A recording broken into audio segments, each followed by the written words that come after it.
ನಗುಮುಖದ ಸುಂದರ ಚೆಲುವೆ, ಮುಗ್ಧ ಮನಸ್ಸಿನ ಮನಮೋಹಿನಿ, ಅಂದ ಚಂದ ಮಾತ್ರವಲ್ಲದೆ ಎಲ್ಲದರಲ್ಲೂ ಸ್ಥಿತಿವಂತೆಯಾಗಿದ್ದ ಈಕೆಯ ಬದುಕು ಇದೀಗ ವ್ಯತೆಯಾಗಿದೆ.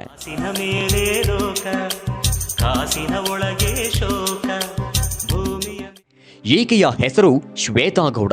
ಮಹನೀಯರ ಆಟಕ್ಕೆ ಸಿಲುಕಿ ನರಳಿ ಜೀವನವೇ ಬೇಡ ಎಂದು ಆತ್ಮಹತ್ಯೆಗೆ ಯತ್ನಿಸಿರುವ ಹೆಣ್ಣು ಮಗಳು. ಬೇಕಾದಂತೆ ಬಳಸಿಕೊಂಡು ಕೈಬಿಟ್ಟಿದ್ದಾರೆ. ಸಮಯಕ್ಕೆ ತಕ್ಕಂತೆ ನಟಿಸಿ ದೂರವಾಗಿದ್ದಾರೆ. ಈ ಹೆಣ್ಣು ಮಗಳ ಸ್ಥಿತಿ ಹೇಳತೀರದಾಗಿದೆ. ಮಾತಿಗೆ ಮರುಳಾಗುವ ಈಕೆಯ ಮುಗ್ಧತೆಯನ್ನೇ ಮುಂದಿಟ್ಟುಕೊಂಡು ಜೀವನವನ್ನೇ ನರಕಕ್ಕೆ ತಳ್ಳಿದ್ದಾರೆ.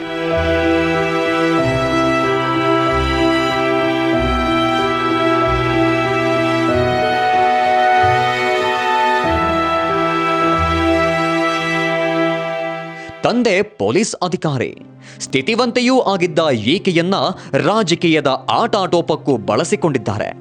ಈಕೆಯನ್ನ ನಂಬಿಸಿ ಚಿನ್ನಾಭರಣ, ಹಣ ಎಲ್ಲವನ್ನೂ ಬಳಸಿಕೊಂಡು ಇಂದು ಗೊತ್ತೇ ಇಲ್ವೇನೋ ಎಂಬಂತೆ ಕಣ್ಮರೆಯಾಗಿದ್ದಾರೆ ಮಹನೀಯರು. ಮೋಸದ ಆಟದಲ್ಲಿ ಸಿಲುಕಿ ಜೈಲಿಗೆ ಹೋಗಿ ಬಂದರೂ ಮಾನಸಿಕ ತೊಂದರೆಗೆ ಒಳಗಾಗಿ ಆತ್ಮಹತ್ಯೆಗೆ ಯತ್ನಿಸಿ ಆಸ್ಪತ್ರೆ ಪಾಲಾಗಿದ್ದಾರೆ. ಇನ್ನು ಕೈ ಹಿಡಿದಿದ್ದ ಪತಿರಾಯ ಕೂಡ ಕೈಬಿಟ್ಟು ಹೋಗಿದ್ದಾನೆ.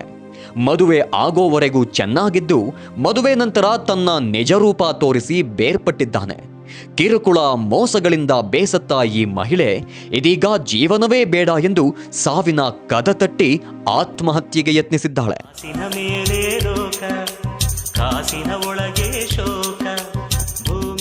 ಸಮಾಜದಲ್ಲಿ ಹೆಣ್ಣು ಮಕ್ಕಳಿಗೆ ಇರುವ ಪ್ರಾಮುಖ್ಯತೆಯೇ ಈಕೆಗೆ ಮುಳುವಾಗಿದೆ.